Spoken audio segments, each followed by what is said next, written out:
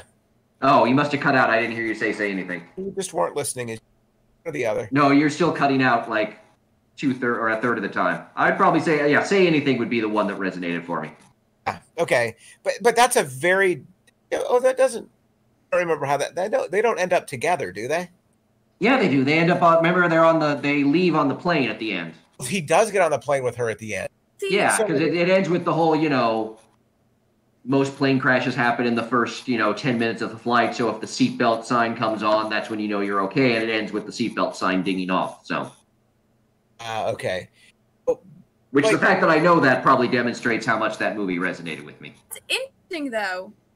It has the same unrealistic romantic qualities as Fault in Our Stars. It just has a totally different ending. I find myself not enjoying a happy end because they're so unrealistic. Really happy. I mean, her dad's in jail. Say Anything is for bilking seniors out of their money from the nursing home he runs, if I recall correctly. Which is also an unrealistically romantic film made in the 80s. Where nobody who bilked got in trouble. Most of these movies end up together in the end. I watch them and it's just so unrealistic that I find myself being drawn towards realistic movies. Our Stars doesn't feel realistic except for the sadness in it. I'm saying that what makes it real is that it's sad and tragic. They don't end up together. Like that Say Anything would never really end away. Yeah, it's like preparing you for. It's depressing. Depressing. What's depressing? Say Anything or Fault in Our Stars? Or just life. Life. Okay. Hope thinks the tragic, depressing quality of the movie Fault in Our Stars is what makes it real. That like the plot and everything can be unreal. The tragic, depressing nature of life is fundamentally real. Whereas in Say Anything, message is the opposite, right? Not tragic. They a little bit. Together I might say it a little bit differently, Alan, is that I think in Fault in Our Stars, the tragic ending is real. But for me, the characters, by and large, do not feel like real, actual people.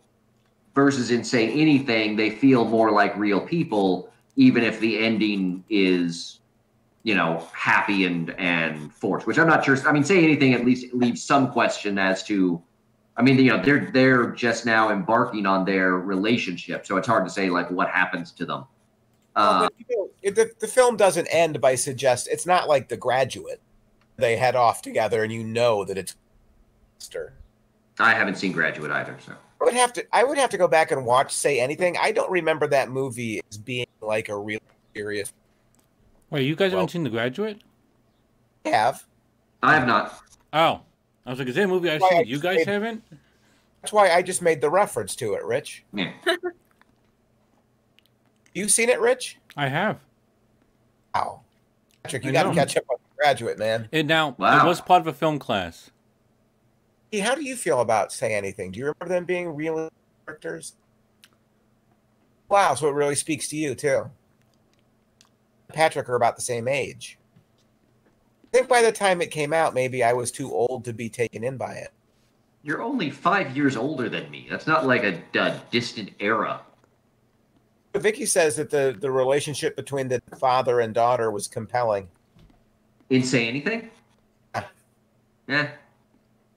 Patrick doesn't think. Wow. So no. That was it. Yeah, I was agreeing.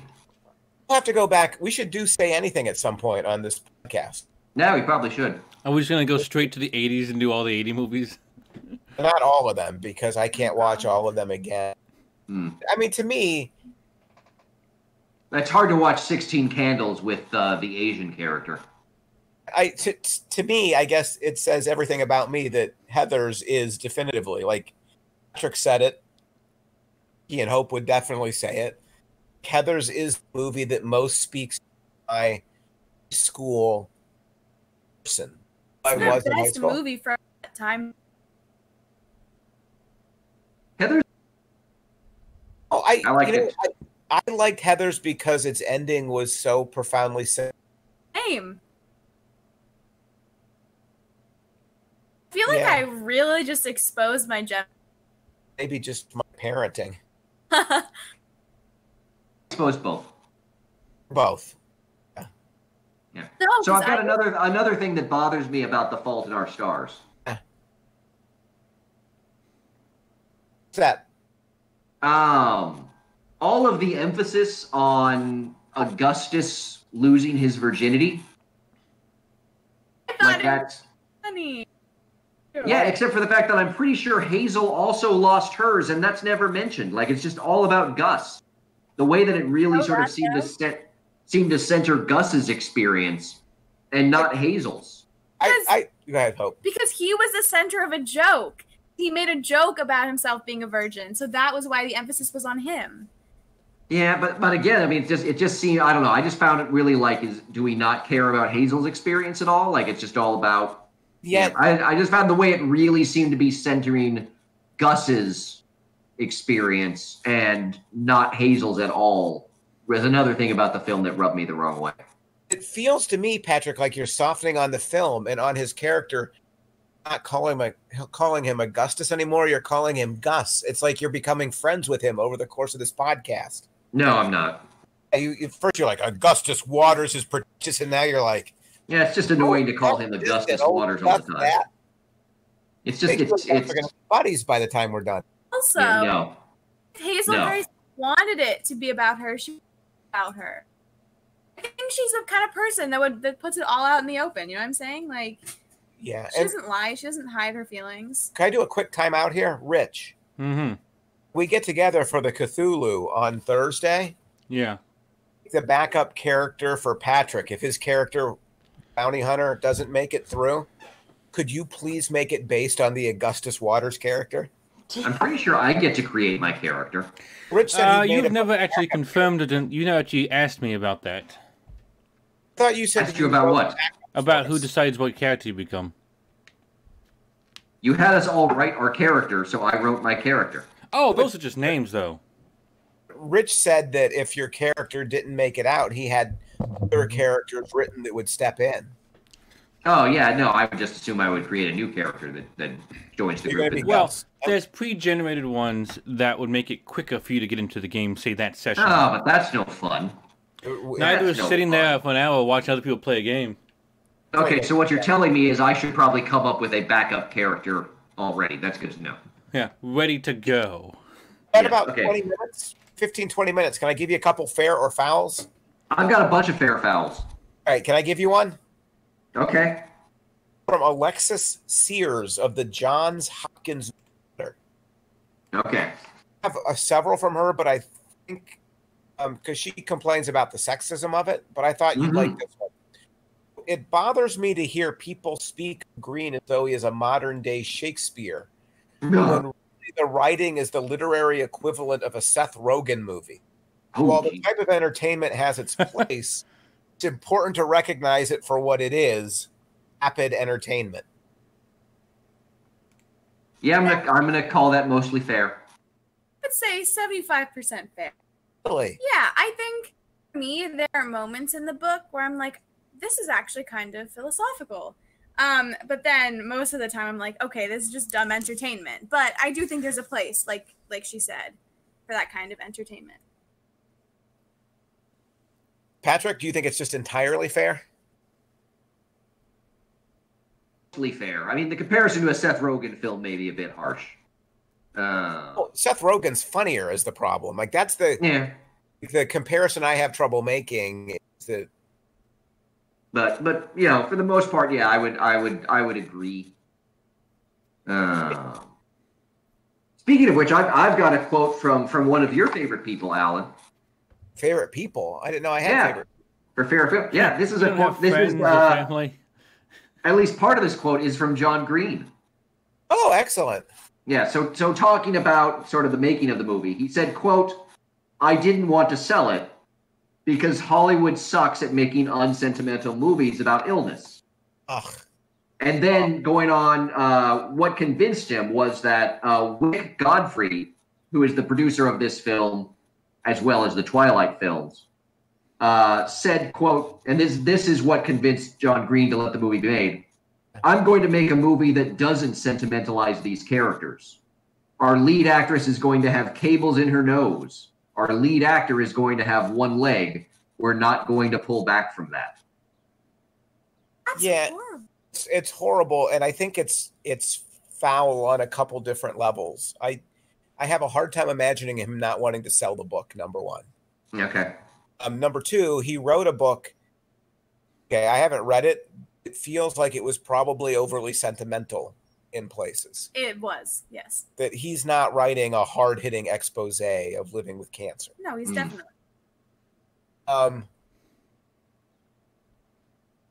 Then the rest of it, it just feels like him cover. Like if you're an artist, I don't think you need the YouTube channel. I think he's looking to make money, is what I think. So I'm going to say foul on that. Okay. I have one that's not about a movie, but it's about John Green. Can I read it to you? Okay. I don't know. Can you? It comes from Cameron Garrett. She was writing for the HuffPost. Mm-hmm. When she wrote this, it caused a huge internet kerfluffle. What she wrote about John Green. It's a little bit long, but let me get through it. Quote, Okay. "I bet John Green thinks people don't like him because he's a dork or a nerd or whatever. When in reality, it's because he's a creep who panders to teenage girls so that he can amass some weird cult-like following. And it's always girls who feel misunderstood, you know, and he goes out of his way to make them feel important and desirable, which is effing weird. Also, he has a social media presence that is equivalent to that dad of a kid in your friend group who always volunteers to quote-unquote supervise the pool party and scoots his lawn chair close to all the girls." End quote. Yeah. There's a lot to unpack there. Yeah, I think by the end of it, it's getting in a place that's probably, not having read John Green, not having seen anything he does, not knowing him at all. I can't really say. I mean, the idea of kind of him creating this cult, I would sort of, he does kind of have a cultish following, I would say. I would agree with. I feel like I don't know enough about John Green himself to like assume any of these things about him. Right. Well, it led to this huge internet blow up, of people who didn't know John Green taking both sides of the argument. John Green is a creep. John Green isn't a creep. It kind of gets back to the Ansel Elgort stuff that we talked about, Elgort, at the beginning of the show, where he's been accused of sexual assault recently. And it's become this huge social media showdown among all kinds of people who have no idea what really happened. Yeah, they have a bunch of comments on social media, and it's all a bunch of people,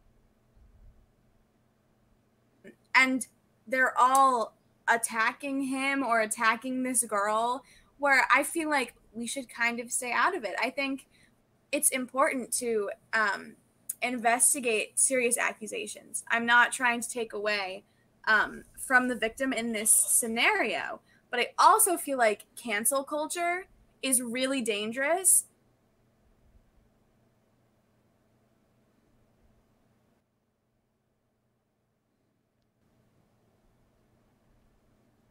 Still there, Hope?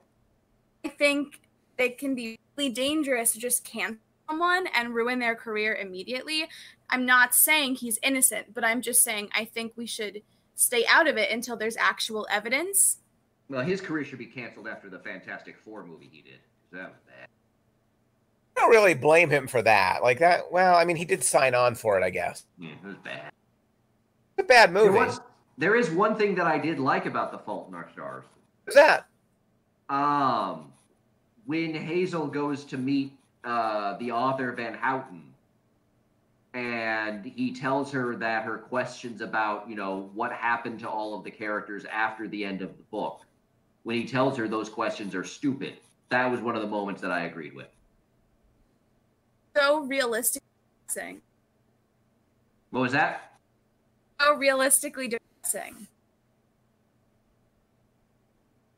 What do you mean? I'm not sure what you mean realistically depressing. Because he's a jerk and because it's true.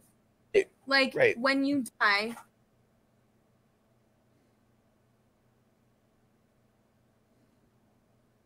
Sorry, I lost hope after she said when you die. Well, she's just saying that, it's capturing a reality, both in the author being such a jerk, but also, the randomness and unfairness of life in some way. I don't know. Or from the literary standpoint of, characters in a book do not have a life outside of what happens in the book. Right. Yes, no, absolutely. And so those kinds of questions drive me nuts. Right, but it's why you don't get to say at the end of Say Anything, you don't really know what happens. Anything could happen. You have to, those characters end where the movie ends.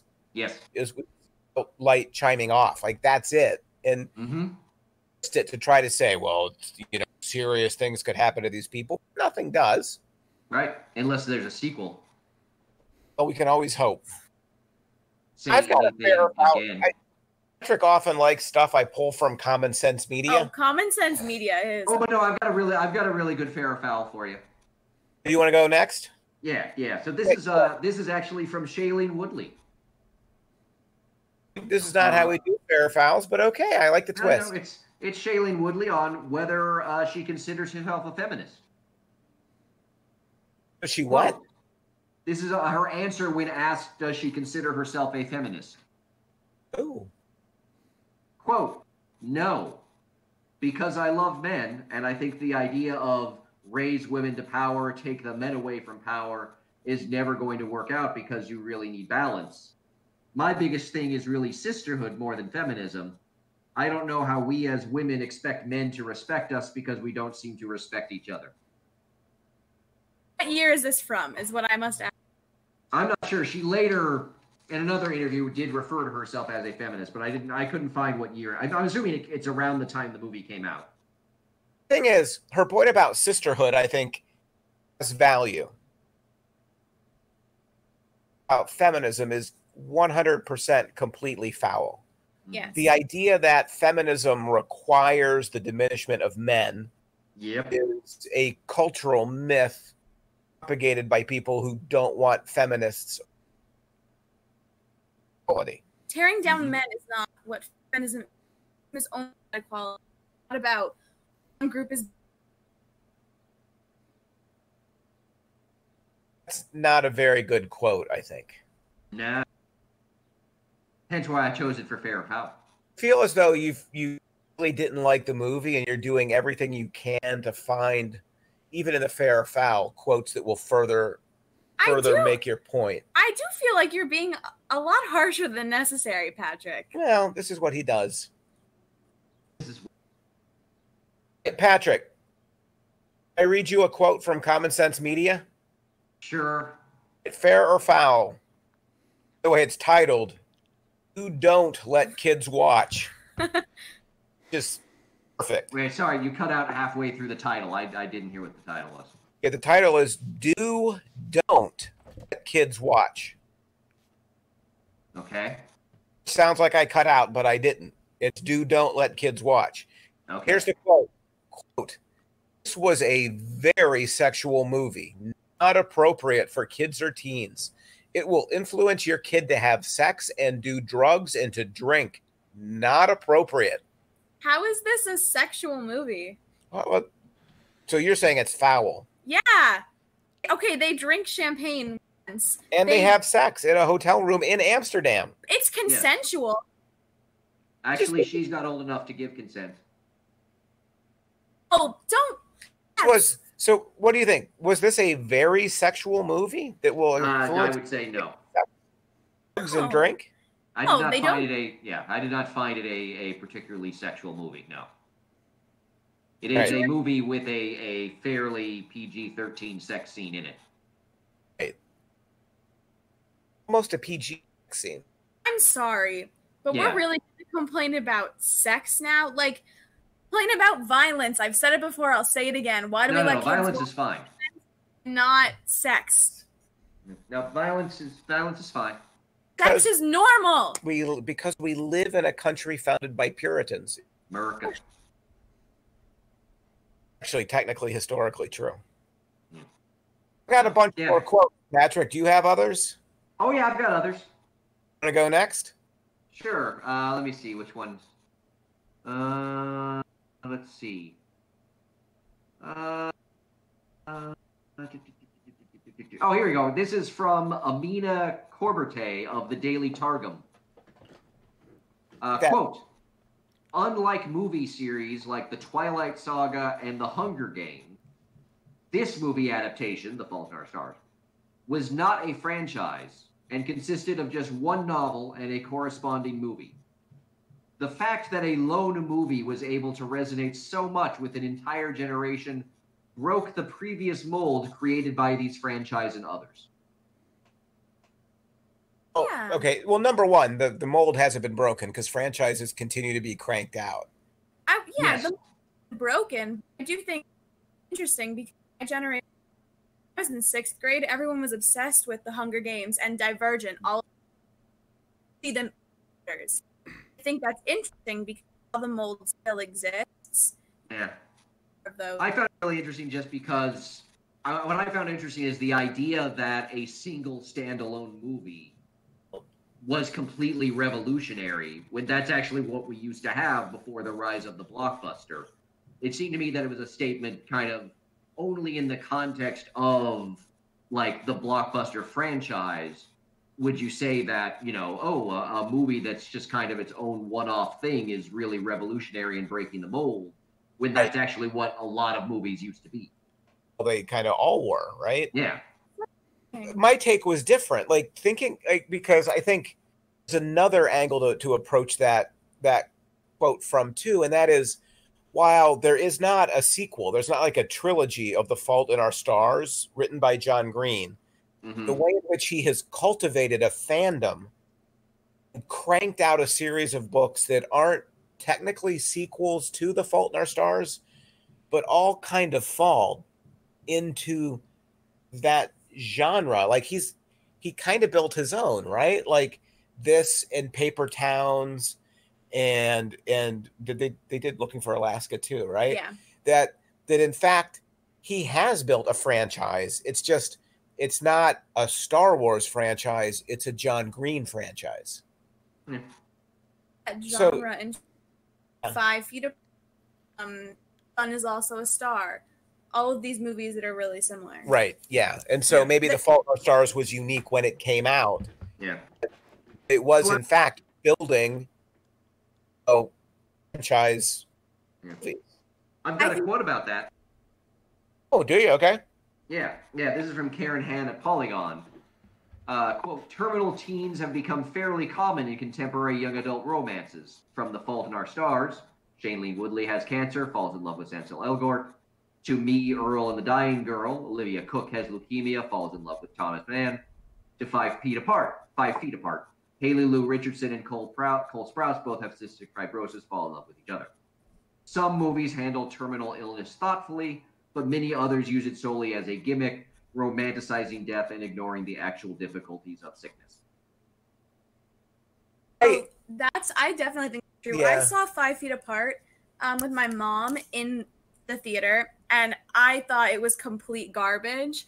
I definitely felt like it romanticized cystic fibrosis a lot, and I felt like it was a billion times more manipulative than The Fault in Our Stars.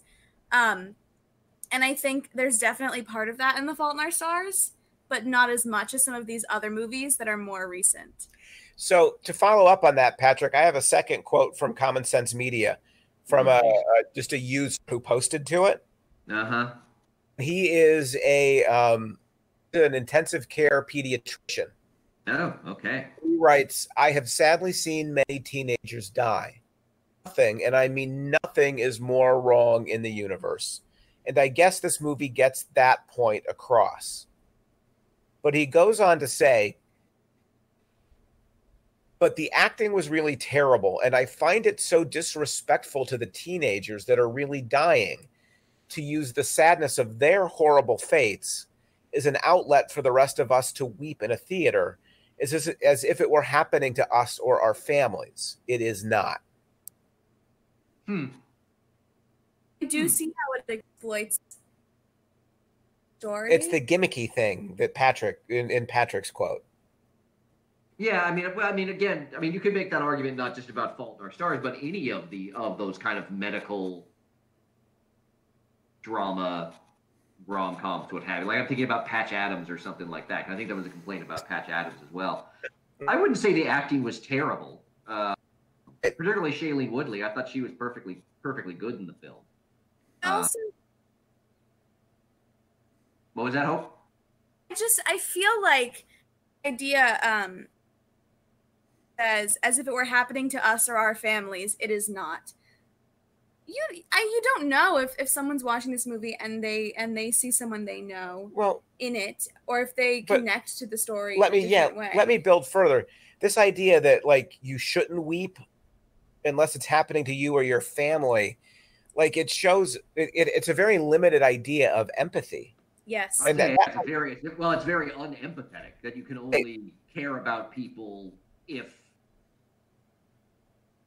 their situation somehow directly bears on yours. Like it's a like you said, it's a very narrow definition of empathy. One of the things that literature does, or literature potentially does, is create empathy towards people that are not like us.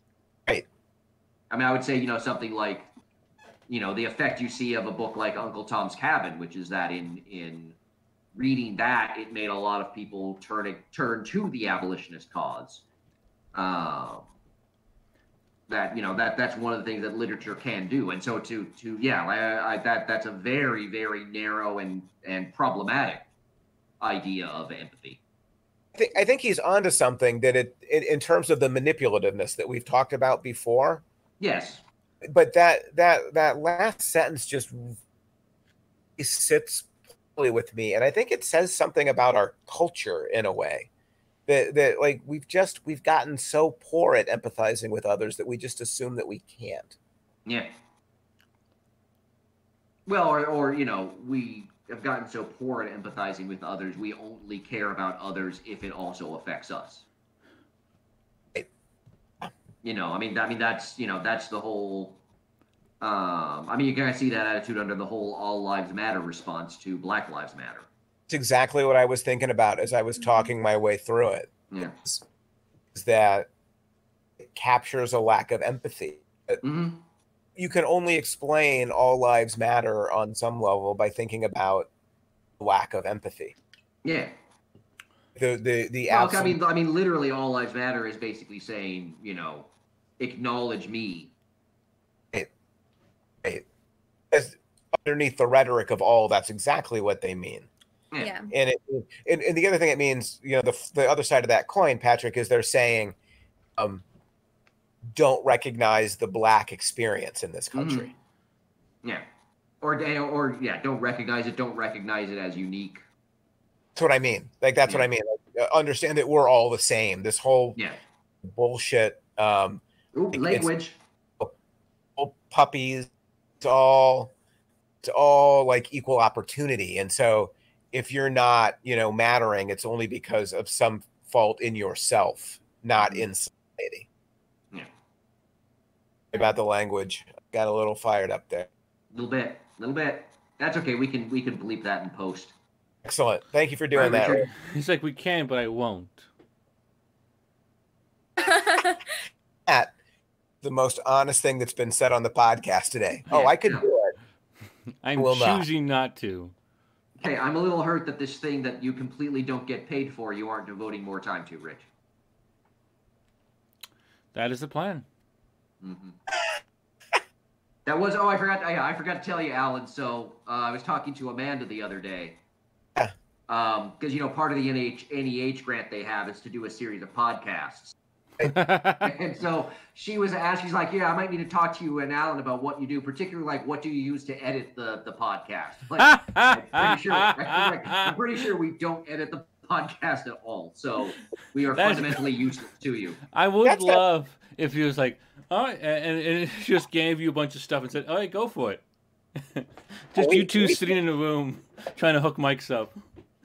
We do some editing. We create an intro every week. We, collectively speaking, I create the content. Rich manipulates it a little bit. Bada bing, bada boom. You'd be surprised how much I manipulate it. I'm pretty sure Rich just posts it like as it is to the web. You'd be surprised how much I manipulate some of it. Create the intro. That's a kind of editing. Right? It's also really easy to move stuff around with audio editing. I didn't say you're doing sophisticated editing. Yeah. So, but I forgot to mention that I just thought it was funny that Amanda was like, yes, I need to talk to Alan and Patrick about how to do a professional podcast. I'm like, well, number one, that word professional is a problem. Oh, on at least two levels immediately. Yeah, exactly. So, but yeah, I forgot to mention that to you. That, yeah, she was like, what do you guys use to edit? I'm like, I don't know, but I'm pretty sure not much. Yeah. Can I ask you a question? Did you find The Fault in Our Stars sexist? Do I? Did you find the movie sexist?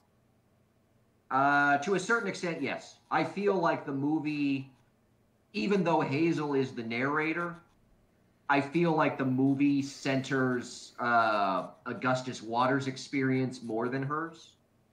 I also feel like there's ways in which the point of the movie almost from the beginning is that Hazel has a lesson to learn, that almost from the beginning, the movie kind of sets up this idea that she's not dealing with her cancer well, and she kind of has to learn, a better way to deal with her cancer. And I that rankled me a little bit in terms of like the doctors and even her parents, and then obviously Elcourt's character comes in and becomes like the model for how Hazel should be. So I felt there were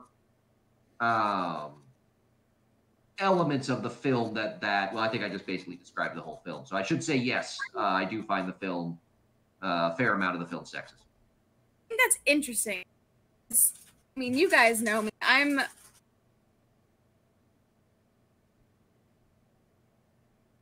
really feel that Hazel needing to learn a lesson was sexist. I feel like that was just kind of real life. Like, we all have lessons that we learn from the people that we meet. And I'm a big believer in we meet people for a reason to teach us those lessons. Not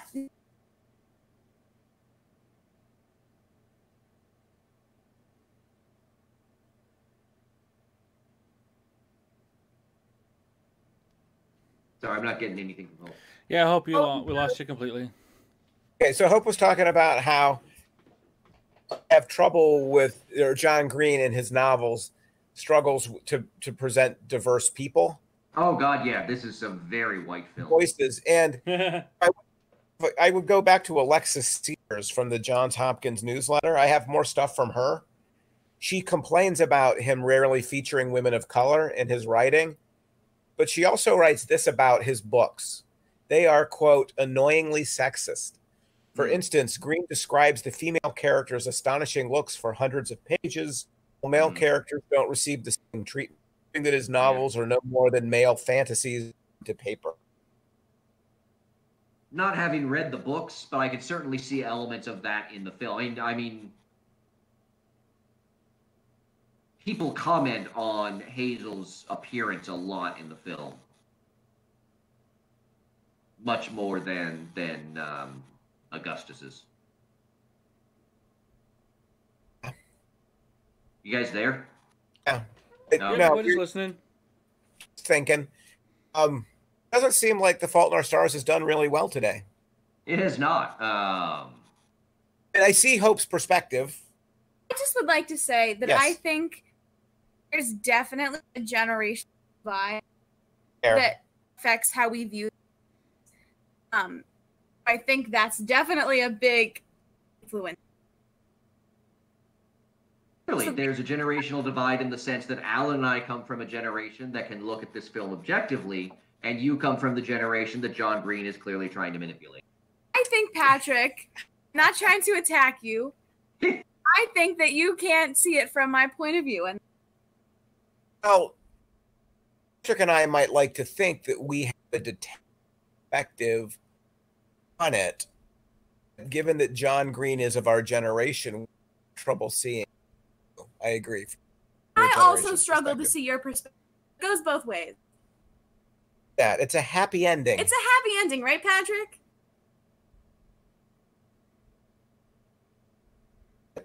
I don't know if it's really You guys have cut out again. What's a happy ending? a film. I agree that we can't understand each other. It's good. Wait, the happy ending is that we can't understand each other? That both generations are deeply flawed. But we're trying to, and that's what matters. We're having a conversation. Empathy. Oh, okay. Yeah, that's a happy ending. Yes.